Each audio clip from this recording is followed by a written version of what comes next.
Qu'en est-il? Alors oui, Christine, le 5 mars dernier donc, la voix grave, la voix solennelle des mauvais acteurs, Emmanuel Macron s'est adressé aux Français. On s'en souvient, hausse des budgets, réarmement militaire européen, dissuasion nucléaire, fin de la protection américaine. Bravo, 1000 fois bravo, on a envie de dire.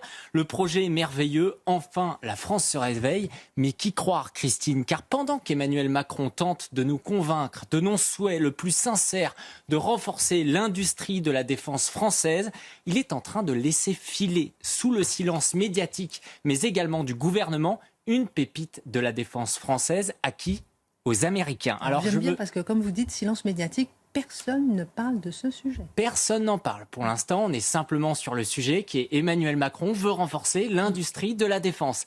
Alors donc, je vais vous parler de LMB Aerospace. C'est un trésor discret qui est niché au fin fond de la Corrèze. C'est une pépite qui, depuis 1956, cette PME elle fabrique des systèmes de refroidissement de pointe pour l'avion de chasse Rafale, notre avion de chasse français, pour les sous-marins nucléaires d'attaque, cœur de notre dissuasion nucléaire, ou encore pour le porte-avions Charles de Gaulle. C'est donc un pilier de notre indépendance militaire. Et pourtant, le 20 février, c'est-à-dire il y a seulement quelques jours, un groupe américain, Loar, qui est coté à Wall Street, a annoncé son intention de racheter LMB Aerospace pour 365 millions d'euros. Alors pour l'instant, le deal est en bonne voie. Le ministère de l'économie, il a certes annoncé il y a quelques jours qu'il pourrait éventuellement activer son droit de veto si certaines conditions obscures n'étaient pas respectées, mais à aucun moment il n'a indiqué chercher tout simplement à bloquer la vente et trouver un acheteur français ou même européen. Alors si je résume bien,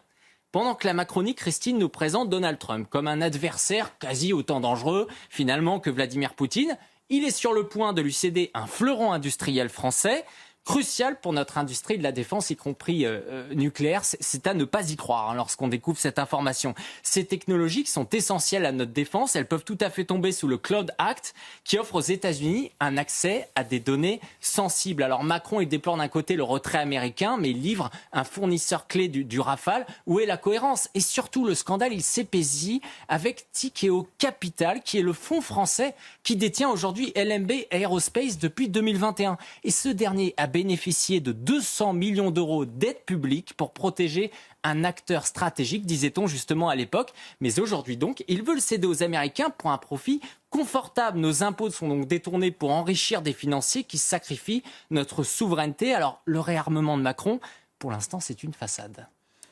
Question, Eric, est-ce que c'est un cas isolé? Ce cas est inquiétant, on le voit, mais qu'en est-il du reste de